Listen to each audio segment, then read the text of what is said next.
Hi, I'm Jim Ludoviconi.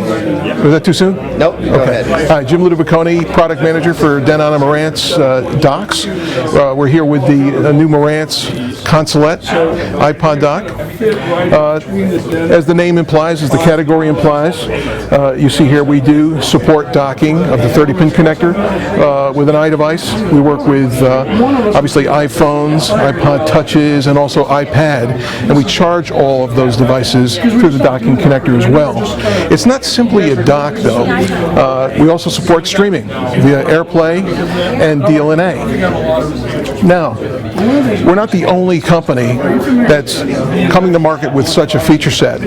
Where we take a little further, though, is the fact, since we're networked, right, because in order to do AirPlay or DLNA, you need to be on the home network for that technology, we thought, why stop there? Why not take it to the next level, as we're already doing with the Denon brand and the Marantz brand with our AVRs, okay? And what I mean by that is, how about internet radio?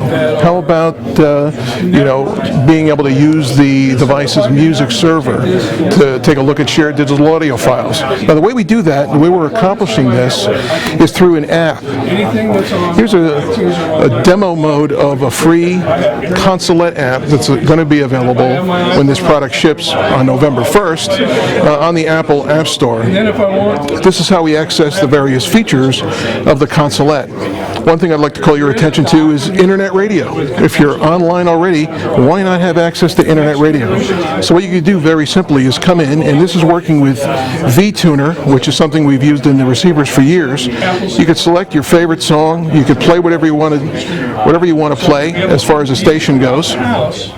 And then if you really like that station, go ahead and add it to one of the 6 presets that are available. Now here's the cool thing. With many products that are on the market that are iPod docks that do streaming, right? Once you remove that device from the picture, there's no sound. Typical case. Say a mom is listening to, her streaming dock through AirPlay, and child comes in and wants to play Angry Birds on her iPhone. So of course she gives the child her iPhone. He goes away and plays Angry Birds, and what happens to the music? It stops, because you cannot use the device without your iPod. Have to have it. Not the case with the Consolette, because similar scenario, when the iDevice goes away to play Angry Birds, we could simply just pick up our remote control and dial in any one of the 6 internet presets and continue to listen to our favorite music. So everybody wins, right? Another thing that we're doing, and I'll go back to the app to show you this, is the idea of being able to use a USB connector and plug it directly into the device. Interesting thing that we've thought about as digital music becomes more and more prevalent.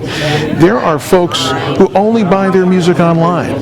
They literally don't have a CD player. I mean, way back in the day, you could go ahead, if you liked some music over at your friend's house, and you would borrow the album. Soon after that, we were borrowing CDs. And then there was the whole notion of rip a copy for me. There are people today that have large collections of digital music. If you ask them to rip a copy of a CD, you're going to get a blank look. They don't even know what you're talking about, because they don't have a CD player. They have no reason to even know how to rip a copy of anything. So they're going to share music with you either by emailing it over, right, by some type of service, or more easy to do is just a thumb drive. Everybody's got these things. They're loose in your sock drawer. You lose them. You just go buy another one. They're almost free. So once you've got that music on a USB stick, for instance, yeah, you could go home and you could plug it into your laptop computer, put it into your music library, copy it over onto your iPhone or your iPad, or does it get any easier than simply just plugging directly into the back of the Consolette, where we see we've got a USB connection back here, and then using the app, it'll go ahead and index those files for you, and you could just play your favorites right off the stick. So it just doesn't get any more convenient than that. And speaking of convenience and the fact of folks having digital libraries of music on hard drives and computers and so forth, it stands to reason that at any given moment, folks have a lot more music on a computer somewhere than they actually have on their iPad or their iPhone or their iPod Touch, for instance. So it's kind of disheartening to think of that you might want to hear a record you haven't heard in a while and just find out that, oh boy, it's not on my iPhone, so I can't really hear it right now. Yeah, you can go get it and put it on your iPhone, but who wants to do that? That's not what listening to music or the whole convenient experience of having these iDevices is all about, right? So this is where we, again, turn to the application, the music server input. We simply press that, and this brings us to a page that, and again, this is a demo mode, but this would index all shared resources on the home network. And it stands to reason these days, especially if you've got teenagers in the house, that there's more than one computer open on the network with shared music on it. You can select any one of those, and then the app will go ahead and index that information for you, and you can play whatever you want. So there's no worrying about, is it on my phone or not? If you've got digital music on your system and it's shared, you can get to it and you can play it. So these features, internet radio, USB, media player, these are things that no other companies are bringing to this space. No one has these features in docking products, so we're pretty excited about it.